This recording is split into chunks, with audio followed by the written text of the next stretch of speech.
Morning అండి. Welcome to KGH academy. నా పేరు చైతన్యదేవ్. ఇది ఈ క్లాసు ఇండియన్ పాలిటిక్స్ సంబంధించి ఏపీ, తెలంగాణ, ఆంధ్రప్రదేశ్ మరియు తెలంగాణకు సంబంధించి గ్రూప్ 2,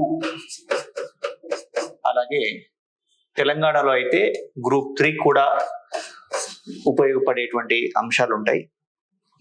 అయితే పాలిటిక్స్ సంబంధించి ఈ క్లాస్కి సంబంధించి మనం తెలుసుకోవాల్సింది అసలు ఏంటి అంటే, ఇండియన్ పాలిటిక్స్ సంబంధించి ఆబ్జెక్టివ్ మాడ్యూల్ ఎగ్జామినేషన్ సంబంధించి అన్ని అంశాలు ఇక్కడ కవర్ అవుతాయండి.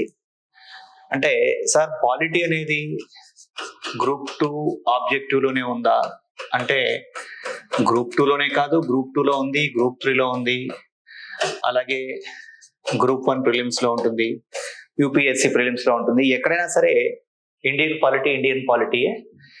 సో ఈరోజు మనం ఇది ఫస్ట్ క్లాసు, ఇంట్రడక్షన్ క్లాసు కొత్త బ్యాచ్ వాళ్ళకి. ఎవరైతే గతంలో వినున్నారో వాళ్ళు ఎక్కడి నుంచి అయితే వినున్నారో అక్కడ నుంచి వాళ్ళు వినొచ్చు. ఈ క్లాస్ ఏంటంటే లైవ్ ప్లస్ రికార్డెడ్ ఉంటుంది. అంటే ఈ టైంలో మీరు 4:30 to 6 టైంలో మీరు లైవ్లో వినవచ్చు. క్లాస్ అయిపోయిన తర్వాత మీరు డౌట్ క్లారిఫికేషన్ చేసుకోవచ్చు ఏ రోజుకి ఆ రోజే. అలాగే తర్వాత ఒకవేళ కనుక మీరు ఏదైనా కారణం చేత ఆ టైంలో వినలేకపోయినట్లయితే మళ్ళీ తర్వాత కూడా వినొచ్చు. ఇక ప్రైమరీ ఫీచర్స్ అనేవి ఎవరైనా కొత్త వాళ్ళు ఉన్నట్లయితే వాళ్ళకి తెలియాలి కాబట్టి ఇక్కడ మళ్ళీ చెప్పడం జరుగుతుంది, గమనించండి. ప్రతిరోజు ఈవినింగ్ 4:30 to 6 పాలిటిక్స్ సంబంధించిన క్లాస్ ఉంటుంది. ఇది బైలింగ్వల్, తెలుగు ప్లస్ ఇంగ్లీషు. ప్రతి వర్డ్ ఇంగ్లీషు తర్వాత మళ్ళీ తెలుగులో కూడా చెప్పడం జరుగుతుంది. ఇది గమనించండి. అంటే మీకు సబ్జెక్ట్ స్టార్ట్ అయిన తర్వాత క్లియర్గా అర్థం అవుతుంది. అలాగే క్లాస్ అవడానికి ఒక 10 minutes ముందు, క్లాస్ కంప్లీట్ చేసాక ఒక 10 minutes ఏం చేయడం జరుగుతుందంటే, ఆ రోజు ఎవరైతే డౌట్స్ ఆ టాపిక్ మీద వాళ్ళకి ఏమైతే డౌట్స్ ఉన్నాయో అవి క్లారిఫై చేసుకోవచ్చు. అలాగే సబ్జెక్ట్ మొత్తం కూడా మీ సిలబస్ లో ఉన్నటువంటి ప్రతి అంశాన్ని మైక్రో లెవెల్లో ఎనాలిసిస్ చేయడం జరుగుతుంది. పిన్ పాయింట్ లో ప్రతి విషయాన్ని కవర్ చేయడం జరుగుతుంది. మరి సార్ ఆల్రెడీ చాలా రికార్డెడ్ క్లాసులు ఉంటాయి కదా, నేను చెప్పిన క్లాసులు కూడా ఇదే యాప్ లో మీకు అనేక బ్యాచ్లు, అంటే గతంలో ఇదే ఆన్లైన్ లో దాదాపుగా ఒక 10 బ్యాచ్లు చెప్పి ఉండొచ్చు. ఆ బ్యాచ్లన్నీ కూడా రికార్డెడ్ ఉంటాయి. కాకపోతే ఏంటి అంటే, రికార్డెడ్ ఆల్రెడీ ఉన్న బ్యాచ్ కి లైవ్ లో వినడానికి డిఫరెన్స్ ఏముంది అంటే, ఒకటి ఫ్రెష్ ఇన్ఫర్మేషన్ వస్తుంది, ఎప్పటికప్పుడు కొత్త డేటా వస్తుంది ఒకటి. దాంతో పాటుగా లింక్ కరెంట్ ఇష్యూస్ తో లింక్ అయి ఉంటుంది ఒకటి. రెండవది దీంతో పాటుగా ఫ్యాకల్టీ చెప్పేటప్పుడు కూడా బ్యాచ్ కి డిఫరెన్స్ ఉంటుందండి. అంటే లాస్ట్ బ్యాచ్ తో పోల్చినప్పుడు ఈ మధ్య కాలంలో మారిన పరిణామాలన్నీ లింక్ అయి ఉంటాయి కాబట్టి అదొక అడ్వాంటేజ్. రెండవది ఏంటంటే, రికార్డ్ క్లాస్ ఎప్పుడైతే మనం రికార్డెడ్ వింటూ ఉంటామో అభ్యర్థి అది నా కోసం చెప్పింది కాదు అనే భావనలో ఉంటాడు. అంటే ఇది ఆల్రెడీ రికార్డెడ్ అనే భావన ఉన్నప్పుడు ఏమవుతుందంటే, వినేప్పుడు పెద్దగా ఫోకస్ ఉండకపోవడానికి అవకాశం ఉంది. మళ్ళీ వేరే ఎప్పుడైనా సరే వినొచ్చు కదా, ఆల్రెడీ రికార్డెడే కదా అని చెప్పేసి ఆ బటన్ మధ్యలో ఒకసారి ఆపేసి మళ్ళీ ఒక 10 నిమిషాలు ఏదైనా పని చేసుకుని మళ్ళీ రావచ్చు. అదే లైవ్ క్లాస్ అయితే ఏమవుతుందంటే, ఏం జరుగుతోంది అనేది తెలుసుకునే ఉత్సాహంతో వినడానికి అవకాశం ఉంటుంది. అన్నిటికన్నా ముఖ్యంగా ఏంటంటే, ఒక డిసిప్లిన్ డెవలప్ చేసుకోవడానికి అవకాశం ఉంటుంది. లైవ్ క్లాస్లో ఉన్న అడ్వాంటేజ్ ఏంటంటే, ఇప్పుడు ఫర్ ఎగ్జాంపుల్ ఆఫ్లైన్లో లైవ్ క్లాస్లో ఎలాంటి అడ్వాంటేజ్ ఉంటుందో ఆన్లైన్ లైవ్ క్లాస్లో కూడా అలాంటి అడ్వాంటేజ్ ఉంటుంది. బహుశా ఈ కోర్స్ని మనకి తెలుగు స్టేట్స్లో అయితే ఇదే వేదిక మీద ప్రారంభించడం జరిగింది ఆన్లైన్. ఇక్కడ ఇంకొక పాయింట్ గమనించండి, చాలా మందికి కొన్ని డౌట్లు ఉంటాయి. సార్ లైవ్ అంటే క్లాస్లో ఒక కెమెరా పెట్టేసి క్లాస్లో ఉంటున్నటువంటి అభ్యర్థులకి క్లాస్ చెప్పేసి అదే రికార్డ్ చేసి లేదా అదే లైవ్ వినేవాళ్ళకి ఇస్తారా? అలా ఇవ్వడం జరగదండి. ఈ క్లాస్ రూము ఇది ఒక స్టూడియో అండి. ఇక్కడ క్లాస్ చెప్పడం జరుగుతుందంటే ఇక్కడ ఎవరు విద్యార్థులు ఏమి సపరేట్ గా ఉండరు. ఆన్లైన్ లో వింటున్న వాళ్ళను ఉద్దేశించి మాత్రమే ఈ క్లాస్ చెప్పడం జరుగుతుంది. ఎందుకంటే ఇక్కడ మీరు అబ్జర్వ్ చేయండి, ఒక క్లాస్ ని ఆఫ్లైన్ లో రన్ చేస్తూ దాన్ని ఆన్లైన్ లో మళ్ళీ లైవ్ ఇవ్వడంలో ఉన్నటువంటి సాంకేతికమైన సమస్య ఏంటి, టెక్నికల్ ప్రాబ్లం ఏంటంటే, ఇప్పుడు నేను ఈ క్లాసు ఇక్కడ కూర్చుని ఒక వ్యక్తి ఎవరైనా ఇక్కడ కూర్చుని ఉంటే ఆ వ్యక్తిని అడ్రస్ చేస్తూ నేను క్లాస్ చెప్తున్నట్లయితే ఆ వ్యక్తి ఒక డౌట్ రేస్ చేస్తాడు. ఆ డౌట్ ని నేను ఇక్కడ క్లారిఫై చేస్తున్నప్పుడు నేను ఆ వ్యక్తి మాట్లాడుకుంటున్నట్టే ఉంటుంది, కానీ ఎక్కడి నుంచో ఈ క్లాస్ వింటున్నటువంటి అభ్యర్థి ఏదో అదనపు సమాచారం ఆ అభ్యర్థికి ఇచ్చాడు, లేదా ఏదైనా ఒక విషయం వాళ్ళే మాట్లాడుకున్నారు, మాకు ఈ విషయం మిస్ అయిపోయింది అనే భావన కలుగుతుంది ఒకటి. రెండవది ఏంటంటే, లైవ్ క్లాస్ లో కంటెంట్ ఎవరైనా సరే ఒక అభ్యర్థితో లేదా కొంతమంది అభ్యర్థులతో ఫ్యాకల్టీ ఇంటరాక్ట్ అయినప్పుడు అక్కడ ఉన్నటువంటి అభ్యర్థుల యొక్క రిసీవింగ్ కెపాసిటీని బట్టి, అక్కడ ఉన్నటువంటి అభ్యర్థుల యొక్క పరిస్థితిని బట్టి క్లాస్ రన్ అవుతుంది. మరి సార్ ఆన్లైన్ లో విన్నప్పుడు కూడా భిన్నమైన ప్రాంతాల్లో భిన్నమైన అభ్యర్థులు ఉంటారు కదా, ఉంటారు కాబట్టే ఈ సపరేట్ గా ఈ ఆన్లైన్ మాడ్యూల్ కు సంబంధించి ఏం చేయడం జరిగిందంటే, బేసిక్ నుంచి అంటే ఇక్కడ ఈ సబ్జెక్ట్ వింటున్నటువంటి అభ్యర్థి 10 సార్లు చదివినా, మొదటిసారి చదివినా, కొత్తగా వింటున్నా సరే ప్రతి అంశాన్ని బేసిక్స్ నుంచి చెప్పడం జరుగుతుంది ఒకటి. రెండవది ఏంటంటే, డౌట్స్ అన్ని కూడా అభ్యర్థులు పోస్ట్ చేస్తే క్లాస్ అయిపోయిన తర్వాత క్లారిఫై చేయడం జరుగుతుంది కాబట్టి మధ్యలో డీవియేషన్ ఉండదు, ఇది గమనించండి. అయితే ఇక అభ్యర్థులు కొన్ని ప్రైమరీగా ఎవరైతే ఆన్లైన్ లైవ్ క్లాస్ వినాలనుకుంటున్నారో వాళ్ళు చేయాల్సింది ఏంటంటే, వాళ్ళు ప్రాథమికంగా అంటే పాత వాళ్ళకి ఆల్రెడీ తెలుసు, కానీ కొత్త వాళ్ళ గురించి నేను చెప్పడం, మీరు వింటున్నప్పుడు మీరు ఒక నోట్బుక్ పెట్టుకోవాలి, వింటున్నప్పుడు మీరు కావాల్సిన పాయింట్స్ నోట్ చేసుకోండి. ఇక ఇంగ్లీష్ మీడియంకు సంబంధించిన నోట్స్, తెలుగు మీడియం నోట్స్ అయితే పీడిఎఫ్ రూపంలో అందుబాటులో ఉంటుంది యాప్లో, అది మీరు చదువుకోవచ్చు. అలాగే మీరు వింటున్నప్పుడు మీకు ఏమైనా డౌట్ వస్తే అక్కడే నోట్ చేసుకుని క్లాస్ అయిపోయిన తర్వాత క్లారిఫై చేసుకోవాలి. క్లాస్ వింటున్నంతసేపు వేరే డీవియేషన్ లేకుండా క్లాస్ వినగలిగితే ఇలా ఒక 2 నెలల కాలం మీరు ఫోకస్ గా ఉన్నట్లయితే సబ్జెక్ట్ మీద ప్రాథమికమైన అవగాహన వస్తుంది. అలాగే ప్రతి అభ్యర్థి కూడా నేను ఇక్కడ చెప్పే ప్రతి పాయింట్ గమనించండి సార్. అభ్యర్థులు ఫస్ట్ టైం వీళ్ళు కోచింగ్ వింటున్నారని, వీళ్ళకి సబ్జెక్ట్ ఏమీ తెలియదని భావించి చెప్పడం జరుగుతుంది. ఎందుకంటే భిన్నమైనటువంటి అభ్యర్థులు ఉంటారు కాబట్టి డెమోక్రసీలో ఎవరికి అన్యాయం జరగకూడదు కాబట్టి ప్రాథమికమైనటువంటి అంశాలని ప్రస్తావిస్తాను. ఆల్రెడీ చదివిన వాళ్ళు, విన్నవాళ్ళు, బాగా అవగాహన ఉన్నవాళ్ళు ఎవరైనా విన్నట్లయితే వాళ్ళు కంటెంట్ పరంగా కంటెంట్ వినియోగించుకోవచ్చు. ఇవన్నీ ప్రాథమికమైనటువంటి అంశాలు వాళ్ళకి తెలుసని నేను అనుకుంటున్నా. ఫస్ట్ థింగ్ ఏంటంటే, క్లాస్ అనేటువంటిది మీరు వినడంతో పాటుగా ఒక సబ్జెక్ట్ ని కనీసం మినిమం 6 to 7 టైమ్స్ రివిజన్ చేస్తేనే అప్పుడు మీకు ఎగ్జామినేషన్ స్థాయిలో పర్ఫామ్ చేయగలరు. ఇక పాలిటీ సబ్జెక్ట్ కు సంబంధించి నేను ఎలా చెప్పడం జరుగుతుంది, ఈ మెథడ్ ఏంటి, ఇవన్నీ మనం చూసుకోవాలండి. పాలిటీ గ్రూప్ 2 కు సంబంధించినటువంటి అంశాలను తీసుకున్నట్లయితే ఏపీలో అయినా తెలంగాణలో అయినా సరే పాలిటీ డిఫరెంట్ కాదు, ఇండియన్ పాలిటీ అంతే. ఇప్పుడు మీకు హిస్టరీలో, జాగ్రఫీలో, ఎకానమీలో ఉన్నట్టుగా Indian geography, AP geography, Telangana geography, Telangana economy, AP economy అనే డివిజన్స్ ఉండవు. కాబట్టి పాలిటీ ఒకటే. కాకపోతే గ్రూప్ 2 కు సంబంధించి మీరు అబ్జర్వ్ చేసినట్లయితే ఏపీలో 75 మార్క్స్ వెయిటేజీ ఉంటే అదే తెలంగాణలో 50 మార్క్స్ వెయిటేజీ. కానీ సిలబస్ 98% సేమ్ గా ఉంటుంది. 98% సిలబస్ రెండు సేమే. ఒకవేళ డివిజన్ చేయాల్సి వచ్చినా ఒక 2 గంటల క్లాస్ కాకుండా మిగతా అంతా సేమ్ ఉంటుంది కాబట్టి ఇద్దరికి ఒకే సబ్జెక్టు. మరి అదే గ్రూప్ 1 ప్రిలిమ్స్ లో తీసుకున్నట్లయితే ఒక 15 మార్కుల నుంచి 20 మార్కుల వరకు రావడానికి అవకాశం ఉంది. తెలంగాణలో అయినా ఏపీలో అయినా, తెలంగాణలో అయితే 15 మార్కులు. అదే ఏపీలో గ్రూప్ 1 అయితే ఒక 30 మార్కులు ప్రిలిమ్స్ విభాగంలో వస్తాయి పాలిటిక్స్ సంబంధించి. అలాగే గ్రూప్ 3 తెలంగాణ అయితే వీళ్ళకు కూడా 50 మార్కుల విభాగం పాలిటిక్ ఇవ్వడం జరిగింది. కాబట్టి అదే ఇంకొకటి గమనించండి, చాలా మంది చెప్తున్నటువంటి విషయం ఏంటంటే, సార్ ఇది గ్రూప్ 2 కి సంబంధించి మనం పాలిటీ చదువుతుంటే ఏ రేంజ్ లో చదవాలి, ఎక్కడ చదవాలి అంటారు. నేను ఫాలో అయ్యే ప్రిన్సిపల్ ఏంటంటే, మీరు ఎవరైనా సరే ఒక ఆస్పిరెంట్ గ్రూప్ 2 రాస్తున్నారంటే మీరు యూపీఎస్సీ రాస్తున్నటువంటి అభ్యర్థితో కాంపిటీట్ అవుతున్నట్టే. అంటే యూపీఎస్సీ ఎగ్జామ్ రాస్తున్నటువంటి అభ్యర్థి కూడా ఒకవేళ కనుక ఇంటర్వ్యూ వరకు వెళ్ళినా ఉద్యోగం రాకపోయినా అతను కూడా గ్రూప్ 1 గ్రూప్ 2 రాయక తప్పదు. అలాంటప్పుడు అతనితో మీరు కాంపిటీట్ అవ్వాల్సిందే. కాబట్టి మీరు ప్రిపరేషన్ ని వీలైనంత వరకు స్టాండర్డ్ గా ఉంచుకోండి. ఇంకొకటి ఏంటంటే, ఇప్పుడు ఫర్ ఎగ్జాంపుల్ ఇది గ్రూప్ 2 స్థాయి కాదు, ఇది సివిల్స్ స్థాయి, లేకపోతే ఇది గ్రూప్ 1 స్థాయి, ఇలాంటి మాటలు వింటూ ఉంటారు. అలాంటివి నేను వ్యక్తిగతంగా పెద్దగా పరిగణనలోకి తీసుకోను. ఎందుకంటే ఒక్కొక్కసారి మీరు అబ్జర్వ్ చేసినట్లయితే ఎస్ఐ ఎగ్జామ్ కన్నా కూడా కానిస్టేబుల్ ఎగ్జామినేషన్ పేపర్ టఫ్ గా ఉంటుంది. ఎందుకు అలా ఉంటుంది అని అంటే, ఎగ్జామినర్ దృక్కోణం ఎలా ఉంటుందంటే, వీలైనంత వరకు అభ్యర్థులు ఎలిమినేట్ చేయాలి. వీలైనంత వరకు అభ్యర్థులు ఎలిమినేట్ చేస్తే, ఫిల్టర్ చేసేస్తే వాళ్ళకి సెలెక్షన్ ఈజీ అవుతుంది. కాబట్టి day by day examination standard increase అవుతూ వస్తుంది. కాబట్టి అభ్యర్థులు ఒక సబ్జెక్ట్ కోసం మనం ప్రిపేర్ అయితే, అంటే మీరు ఒకవేళ గినక ఏదైనా సరే ఇండియన్ పాలిటీకి సంబంధించి కాంప్రిహెన్సివ్ గా గినక ఒక పుస్తకం ఒక 7 సార్లు లేదా 10 సార్లు చదివి ఒకసారి కోచింగ్ విన్నట్లయితే ఎవరైనా సరే ఒక అభ్యర్థి ఆ ఎగ్జామ్ ఆ సబ్జెక్ట్ కి సంబంధించి ఇంకా మళ్ళీ వేరే వేరే ఎగ్జామ్స్ కి వేరేగా ప్రిపేర్ అవడం అంటూ ఏమీ ఉండదు. అంటే సింపుల్ గా చెప్పాలంటే ఈ కోర్సులో ఏదైతే సిలబస్ ఉందో ఆ సిలబస్ ని నేను కవర్ చేయబోయే సిలబస్ ఏదైతే ఉందో ఆ సిలబస్ మీరు ఏ ఎగ్జామ్ రాసినా ఆబ్జెక్టివ్ ఎగ్జామినేషన్ వరకు అదే ఉంటుంది. దాంట్లో డిఫరెన్సెస్ ఏమీ ఉండదు. ఏ ఎగ్జామ్ కైనా అదే ఉంటుంది. రాష్ట్రపతి కానిస్టేబుల్ కి ఒకటి, లేకపోతే ఐఏఎస్ కి ఒక రాష్ట్రపతి, గ్రూప్ 1 కి ఒక రాష్ట్రపతి ఉండడు. కాబట్టి కంటెంట్ అంతా క్రిస్టల్ క్లియర్ గా ఎక్స్ప్లెయిన్ చేయడం జరుగుతుంది పూర్తి స్థాయిలో. కాబట్టి అభ్యర్థులకు అది ఉపయోగపడుతుంది.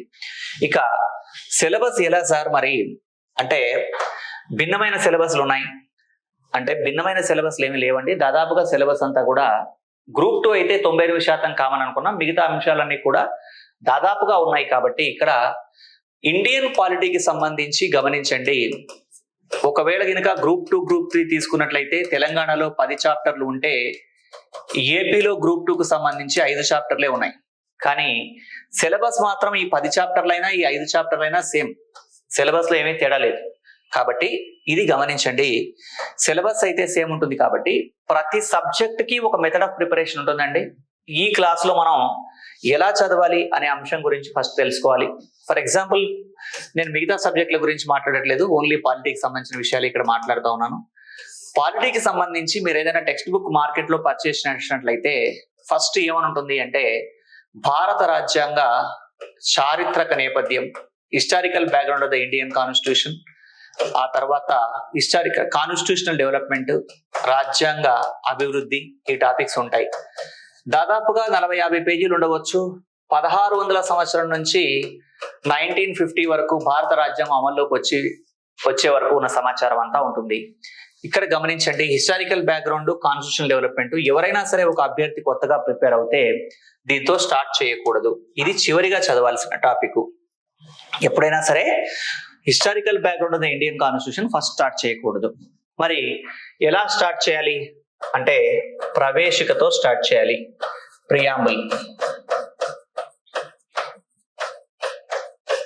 ప్రియాంబుల్ తో స్టార్ట్ చేసి preamble, salient features of Indian constitution, భారత రాజ్యాంగ లక్షణాలు, salient features of Indian constitution, fundamental rights, ప్రాథమిక హక్కులు, directive principles of state policy, ఆదేశిక సూత్రాలు, తర్వాత relation between the fundamental rights and directive principles of state policy, ప్రాథమిక హక్కులు ఆదేశిక సూత్రాల మధ్య సంబంధం. నేను మళ్ళీ డీటెయిల్ గా క్లాస్ లో చెప్తాను, ఇది ఒక అవగాహన మాత్రమే కాబట్టి ఇక్కడ ఇలా రాస్తున్నాను. అలాగే నెక్స్ట్ ఫండమెంటల్ డ్యూటీస్, ప్రాథమిక విధులు, అలాగే రైట్ టు ప్రాపర్టీ, ఆస్తి హక్కు పరిణామ క్రమం. ఇది ఒక భాగంగా చెప్తారండి. పాలిటీకి సంబంధించి 7 టాపిక్స్ ఒక భాగం. అది మీరు తెలంగాణ గ్రూప్ 2 రాయండి, ఏపీ గ్రూప్ 2 రాయండి, ఏ ఎగ్జామ్ రాసినా 20 మార్కులు ఇక్కడ నుంచే వస్తాయి. 50 మార్కుల పాలిటీలో అయినా 75 మార్కుల పాలిటీలో అయినా 20 మార్కులు మినిమం ఈ ఏరియా నుంచి రావాల్సిందే. ఈ టాపిక్స్ చదివిన తర్వాత మనం పార్లమెంట్ అనేటువంటి టాపిక్ లోకి వెళ్ళాలి. ఎవరైతే ఓల్డ్ బ్యాచ్ లో ఉన్నారో వాళ్ళు పార్లమెంట్ నుంచి విన్నారో వాళ్ళకి ఈ టాపిక్స్ అన్ని వినాల్సిన అవసరం ఉంది ఇప్పుడు. అది గమనించండి. ఇక పాలిటీ అనగానే సహజమైనటువంటి భయాలు కొన్ని ఉంటాయి. అవి ఏంటి అంటే సార్ పాలిటీ అంటే ఆర్టికల్స్ గుర్తుపెట్టుకోవాలి, పాలిటీ అంటే కాన్స్టిట్యూషనల్ అమెండ్మెంట్స్, రాజ్యాంగ సవరణలు గుర్తుపెట్టుకోవాలి, అలాగే పాలిటీకి సంబంధించి ఆర్టికల్స్ రాజ్యాంగ సవరణలతో పాటుగా ఇంకా కేసులు గుర్తుపెట్టుకోవాలి కదా. ఎస్, గుర్తుపెట్టుకోవాల్సిందే, దీనికి ఏమి మినహాయింపులు లేవు. కాకపోతే ఏంటంటే ఇవన్నీ మగ్గింగ్ చేసి బట్టి కొట్టి గుర్తుపెట్టుకోవడం కన్నా కూడా వీటిలో కాన్సెప్ట్ అర్థం చేసుకొని గుర్తుపెట్టుకున్నట్లయితే అభ్యర్థికి సులభంగా గుర్తుంటాయి. ఎలా గుర్తుంటాయి ఏంటి అనేది మీకు టాపిక్ స్టార్ట్ అవ్వక మెల్లమెల్లగా అర్థం అవుతాయి. ఇక్కడ గమనించండి, మీకు భారత రాజ్యాంగంలో 395 నెంబర్డ్ ఆర్టికల్స్ ఉన్నట్లయితే సంఖ్యాయుత ప్రకరణలు, దీంట్లో మొత్తం 395 ఒక ఆస్పిరెంట్ గుర్తుపెట్టుకోవాలా అంటే అవసరం లేదు. ఒక 120 115, 120 ఆర్టికల్స్ గుర్తుపెట్టుకుంటే సరిపోతుంది. సార్ అంత సింపుల్ గా చెప్పేశారు 115, 120 అని, అవి గుర్తుండాలి కదా అంటే ఖచ్చితంగా గుర్తుంటాయి. మీరు ప్రయత్నపూర్వకంగా వాంటెడ్లీ గుర్తుపెట్టుకోవాల్సినటువంటి అవసరం లేకుండానే ఆటోమేటిక్ గా గుర్తుంటాయి. టాపిక్స్ విన్న తర్వాత మీకు అర్థమవుతుంది. ఇక ఇండియన్ పాలిటిక్స్ సంబంధించి ప్రధానంగా మనం తెలుసుకోవాల్సిన విషయాలు ఏంటి అనంటే, ఫస్ట్ మిగతా సబ్జెక్టులకి పాలిటీకి డిఫరెన్స్ ఏంటంటే ఇక్కడ కాన్సెప్ట్ చాలా ఇంపార్టెంట్ అండి. ఈ కాన్సెప్ట్ కు సంబంధించి ప్రతి వర్డ్ చాలా క్యాలిక్యులేటెడ్ గా వాడడం జరుగుతుంది. పాలిటీలో మాట వరుసకి మాట్లాడుకోవడాలు ఉండవు. ఒక వర్డ్ అటు ఇటు అయితే కూడా మీనింగ్ మారిపోతూ ఉంటుంది. కాబట్టి ఈచ్ అండ్ ఎవ్రీ వర్డ్ మీద ఫోకస్ చేయాలి, చెప్పేప్పుడు కానీ, వినేప్పుడు కానీ, చదివేప్పుడు కానీ, ఎలాగైనా సరే ఇవి గమనించాలి. ఇక పాలిటిక్స్ సంబంధించి ప్రధానంగా మీరు అబ్జర్వ్ చేసినట్లయితే, మీరు చదివేటువంటి అంటే జనరల్ స్టడీస్ పేపర్ ఉన్నట్లయితే దాంట్లో ఉండే ఒక ఇండియన్ జాగ్రఫీ కన్నా కూడా పాలిటీ సిలబస్ తక్కువగా ఉంటుంది. అంటే ఒక 25-30 మార్కుల విభాగం కన్నా కూడా 75 మార్కుల విభాగం లేదా 50 మార్కుల విభాగం అనేటువంటి సిలబస్ తక్కువగా ఉంటుంది. కానీ వెయిటేజీ మాత్రం తెలంగాణలో 50 మార్కులు, ఏపీలో 75 మార్కులు, గ్రూప్ 2లో ఉంది. మరి ఎందుకు ఇలా ఉంటుంది అంటే సబ్జెక్ట్ నేచర్ అనేది, అంతకంటే ఇంకేమి కాదు. సబ్జెక్ట్ ని జాగ్రత్తగా అర్థం చేసుకోవాల్సినటువంటి అవసరం ఉంది. మరి మనం ఎలాంటి మెథడ్ లో వెళ్తాం అనంటే, ఎప్పుడైనా గమనించండి, ఒక అభ్యర్థి ఏం చదివాడు, ఎంత చదివాడు అనేటువంటిది ఎవరికి అక్కర్లేదండి. మీరు ఏం చేస్తారు, రోజు 10 గంటలు చదివాను, 8 గంటలు చదివాను, 16 గంటలు చదివాను, ఇదంతా ఎవరికి అక్కర్లేదు. మీకు సర్వీస్ వచ్చిందా లేదా అది ఇంపార్టెంట్. అలాగే మీకు తెలిసిన చాలా మంది మిత్రులు సంవత్సరాల తరబడి ప్రిపేర్ అవుతూ, గత 5-6 సంవత్సరాల నుంచి 10 సంవత్సరాల నుంచి ప్రిపేర్ అవుతూ కూడా సర్వీస్ రాని వ్యక్తులు మీకు తెలిసే ఉంటారు. కొంతమంది అలా వచ్చి ఇలా సర్వీస్ పొంది, అంటే ఒక సంవత్సరం లోపే ప్రిపరేషన్ కంప్లీట్ చేసుకుని ఉద్యోగం పొందిన వాళ్ళు ఉంటారు. ఎప్పుడో తమ జీవితంలో 20-22 ఏళ్ల వయసులో స్టార్ట్ చేసి 34-35 ఏళ్ళు వచ్చినా సరే ఇంకా ప్రిపేర్ అవుతూనే ఉద్యోగం రాని వాళ్ళు ఉంటారు. 22 ఏళ్ళకి 23 ఏళ్ళకే సర్వీస్ వచ్చి నిలబడ్డ వాళ్ళు ఉంటారు. ఇలా ఎలా జరుగుతుంది అనంటే, ఇక్కడ అబ్జర్వ్ చేయండి, ప్రిపేర్ అవుతున్నటువంటి అభ్యర్థి 10 ఏళ్ల నుంచి, నాకైతే 10 సంవత్సరాలు అంతకన్నా ఎక్కువ కాలం నుంచి ప్రిపేర్ అవుతున్న వాళ్ళు డజన్ల మంది తెలుసండి అశోక్ నగర్ లో. ఎందుకంటే వీళ్ళు ఓ 10 ఏళ్ళ నుంచి ప్రిపేర్ అవుతూ ఇంకా గ్రూప్ 2, గ్రూప్ 1 అంటున్నారంటే దానికి రీజన్ ఏంటంటే వాళ్ళకి నాలెడ్జ్ లేదని కాదు, వాళ్ళకి సబ్జెక్ట్ లేదని కాదండి. ఫస్ట్ థింగ్ ఏంటంటే దీంట్లో కొన్ని విషయాల్లో నేను బిలీవ్ చేసేది ఏంటంటే ఆ టైము, వాళ్ళు ప్రిపరేషన్ స్టార్ట్ చేసిన టైము, వాళ్ళ యొక్క సిన్సియారిటీ, వాళ్ళ డిసిషన్ మేకింగ్, ఇట్లా 100 అంశాలు ప్రభావితం చేస్తాయి. గమనించండి, ఫస్ట్ థింగ్ ఏంటంటే అభ్యర్థికి ఏది సిలబస్సో ఏది కాదో తెలియాలండి. ఏది సిలబస్సో కన్నా కూడా ఏది కాదో తెలియడం చాలా చాలా ఇంపార్టెంట్. ఎందుకంటే సిలబస్ లో లేని విషయాల మీద విపరీతంగా చదివేసి నేను చాలా ప్రిపేర్ అయిపోయాను అనుకుంటే దాంట్లో వచ్చి క్వశ్చన్స్ రావు కదా. ఏది సిలబస్సో ఏది సిలబస్ కాదో తెలుసుకోవాలి ఫస్ట్. తర్వాత బేసిక్ రూల్ గుర్తుపెట్టుకోండి. ప్రాథమికమైన నియమం ఏంటంటే ఎప్పుడూ కూడా ఒక సబ్జెక్టుకు సంబంధించి నెంబర్ ఆఫ్ బుక్స్ చదవకూడదు, ఎక్కువ పుస్తకాలు చదవకూడదండి. నెంబర్ ఆఫ్ బుక్స్ చదవకూడదు. ఒకే బుక్ ని నెంబర్ ఆఫ్ టైమ్స్, మినిమం ఒక 6-7 టైమ్స్ అయితే చదవాలి. ఒక 10 సార్లు చదివితే ఇంకా మంచిది. సార్ 600-700 పేజీల పుస్తకాన్ని 10 సార్లు మీరు చదవమంటున్నారు, ఇది ఎంత అన్యాయం మీరే చెప్పండి. ఎందుకంటే ఒక సబ్జెక్ట్ కాదు కదా, మేము ఒక 7-8 సబ్జెక్ట్ ప్రిపేర్ అవ్వాలి అంటే దాదాపుగా ఒక 5000 పేజీల సమాచారాన్ని 7-8 సార్లు చదవాలి కదా అని మీరు అనుకోవచ్చు.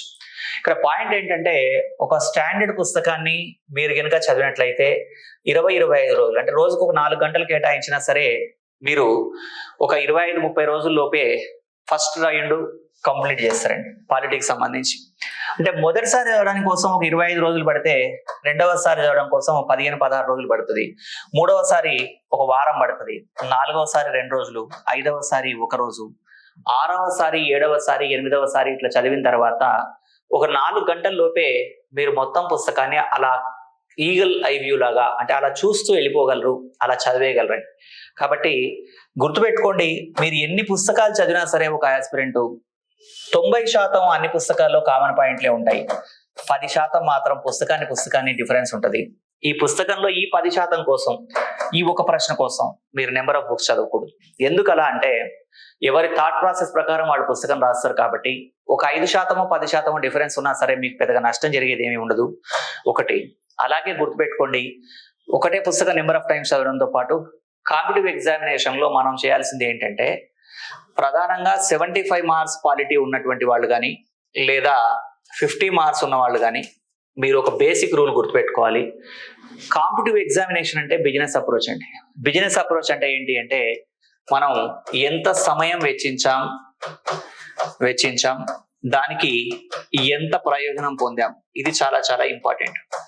అంటే ఇప్పుడు ఉదాహరణకి సార్ 75కి 75 లేదా 50కి 50 రావాలని ఈ క్లాస్ లో మీరు ఎవరైతే వింటున్న వాళ్ళు సార్ నేను ఎక్స్పెక్ట్ చేస్తున్నాను అన్న వాళ్ళు మీ అని ఒకసారి టైప్ చేయండి. దాంట్లో నేను తర్వాత చెక్ చేస్తాను. 75కి 70, 50కి 50, 75కి 75, 75కి 75, 50కి 50 రావాలని ఎక్స్పెక్ట్ చేస్తున్నాను సార్, అలా అయితే బాగుంటుంది అన్న వాళ్ళు ఎవరైనా ఉంటే టైప్ చేయండి. అలాగే ఇక్కడ గమనించాల్సిన మరొక అంశం ఏంటంటే, అంటే ఇది మీకు మళ్ళీ చెప్తాను, ఇంకొకటి ఏంటంటే సిలబస్ ఏదో ఏది కాదో తెలియాలి అని చెప్పాం. ఒకే బుక్ నెంబర్ ఆఫ్ టైమ్స్ చదవాలి, అలాగే బిజినెస్ అప్రోచ్ ఉండాలి అనుకున్నాం. ఇవి కాకుండా ఇంకా ఏంటి అంటే ప్రతి సబ్జెక్ట్ కి ఒక నేచర్ ఉంటుందండి, ప్రతి సబ్జెక్ట్ కి దానిదైన ఒక స్వభావం ఉంటుంది. అలాగే పాలిటీ సబ్జెక్ట్ కూడా దానికంటూ ఒక స్వభావం ఉంది. మీరు ఏ టాపిక్ తర్వాత ఏం చదవాలి, ఆర్గనైజ్డ్ గా చదవడం ఎలా అనేది తెలియాలండి. ఆర్గనైజ్డ్ గా చదవడం ఎలా అనేది తెలియాలి అంటే ఒకదాంతో ఒకటి లింక్ ఉన్న టాపిక్స్ అన్ని ఒక చోట చేర్చుకొని చదవాలి. అయితే ఇక్కడ గమనించండి, అది ఎలా అనేది చెప్పడానికి ముందు ఈ 75కి 75, 50కి 50 రావాలని ఎవరన్నా కోరుకున్నట్లయితే మీరు జాగ్రత్తగా గమనించండి. 75కి 75 మార్కులు, 50కి 50 మార్కులు రావడంలో ఉండేటువంటి బాధలు ఏంటి, ఇబ్బందులు ఏంటో కూడా ఒకసారి చూద్దాం. 75 మార్క్స్ కి 65 లేదా 50కి 44 మార్క్స్ రావాలంటే మీరు ఒక 100 గంటలు పెట్టాలండి పెట్టుబడి. అదే 66వ మార్కు ఇక్కడ 45వ మార్కు రావాలంటే ఇక్కడ 150 అవర్స్ పెట్టాలి. అలాగే అంటే ఇక్కడ 50 మార్కులు 50 గంటలు టైం పెట్టి, అంటే ఒక మార్కు పెంచాలంటే మీరు ఒక లెవెల్ తర్వాత 50 గంటలు కష్టపడాల్సి వస్తుంది. లేదా 75కి 75, 50కి 50 రావాలంటే ఒక 500 నుంచి 600 గంటలు మీరు అక్కడ పెట్టుబడి పెట్టాలి. కాకపోతే 600 గంటలు పెట్టుబడి పెట్టినంత మాత్రాన గ్యారంటీగా వస్తాయంటే అలాంటి గ్యారంటీలు ఏమి లేవు. 1-2 మార్కులు ఫ్యాకల్టీ రాసినా కూడా ఆ రోజు జరుగుతున్నటువంటి విషయాలు కనుక కవర్ చేయలేకపోతే, లేదా కాన్సెప్ట్ ని సరిగా ప్రాపర్ గా రిసీవ్ చేసుకుని అంటే ఆ కోణంలో ఆలోచించకపోతే ఆయనైనా రాంగ్ రాసే అవకాశాలు ఉంటాయి. కాబట్టి ఇక్కడ గమనించవలసిన పాయింట్ ఏంటంటే మొత్తానికి మొత్తం మార్కులు రావాలని కోరుకోకూడదు. సార్ మొత్తానికి మొత్తం రాకూడదని కోరుకోకూడదు అంటే ఫ్యాకల్టీగా చెప్పేటప్పుడు సగం పాయింట్లు ఏమన్నా మీరు తీసేస్తారా, చెప్పకుండా ఎత్తేస్తారా, లేకపోతే ప్రాపర్ గా చెప్పరా? అదేమీ కాదండి. ఎందుకంటే ఇక్కడ గమనించాలి, చెప్పేవాళ్ళు నేనైతే వ్యక్తిగతంగా చెప్పడం అనేటువంటిది అభ్యర్థుల కోసం అని కాకుండా నన్ను నేను ఫస్ట్ అంటే సంతృప్తి చెందాలి కదా. నేను చెప్తున్న విషయం 15-16 ఏళ్ళ నుంచి ఈ ఫీల్డ్ లో ఈ వేదిక మీద ఉన్నప్పుడు చెప్పేటప్పుడు ఎప్పుడు కూడా సబ్జెక్ట్ దానికదే అయిపోయేది, కానీ నేను అయిపోగొట్టిన సందర్భాలు లేవు. అయితే నేను ఎందుకు ఈ పాయింట్ చెప్తున్నానంటే మీరు 75 మార్కులకి 65 మార్కులు లేదా 50కి 44 మార్కులు పొందిన తర్వాత మీరు ఇక్కడ 100 గంటలు పెట్టుబడి పెడితే మిగతా 400 గంటలు మీ దగ్గర ఉన్న వాటిని ఒకే సబ్జెక్ట్ మీద పెట్టకుండా ఇదే 400 గంటల్ని మీరు వేరు సబ్జెక్టులకు గినక కేటాయిస్తే, అంటే పాలిటీ కాకుండా ఈ 400 గంటల్లో 100 గంటలు ఇంకొక ఏపీ హిస్టరీకో లేదా తెలంగాణ మూమెంట్కో, ఇంకో 100 గంటలు ఎకానమీ, ఇండియన్ ఎకానమీకి, ఇంకొక 100 గంటలు ఏపీ లేదా తెలంగాణ ఎకానమీ, ఇలా అన్నింటికీ కేటాయించుకుంటూ పోయినట్లయితే 500 గంటల పెట్టుబడి ఈజ్ ఈక్వల్ టు ఒక అభ్యర్థి ఎక్స్ అనే వ్యక్తి అన్ని సబ్జెక్టులకి 100 గంటలు కేటాయించడం వల్ల ఒక 300 మార్కులు పొందవచ్చు. ఇక్కడ అదే 500 గంటల పెట్టుబడి ఈజ్ ఈక్వల్ టు 75కి 75 లేదా 50కి 50 పొందినా కూడా దానివల్ల పెద్దగా ప్రయోజనం లేదు. ఎందుకంటే ఇప్పుడు పాలిటీలో మీకు మొత్తానికి మొత్తం 75కి 75, 50కి 50 వస్తే మీరు వేరే సబ్జెక్టులు పర్ఫామ్ చేయకపోతే ఇక్కడ పాలిటీ వీరులు అని భారతరత్న మనకేమి ఇవ్వరు. కాబట్టి గమనించవలసిన పాయింట్ ఏంటంటే రియాలిటీలో ఉండాలి.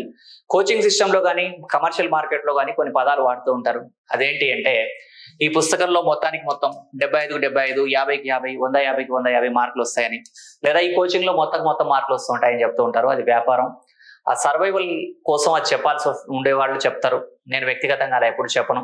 ఎందుకంటే వింటున్నటువంటి వ్యక్తుల యొక్క పరిణితి మనకు తెలుసు కాబట్టి ఎవరైనా సరే ఏదైనా చెప్పినప్పుడు అది వాస్తవికతకు దూరంగా ఉందా లేదా అనే విషయం కూడా పరిగణలోకి తీసుకుంటారు కాబట్టి గమనించండి. చెప్పడం నేను తప్పని ఎప్పుడూ చెప్పట్లేదు, కానీ మీరైతే వాస్తవాలు గ్రహించండి. 75 50 50 మార్కులు రావాలని ఫస్ట్ కోరుకోకండి.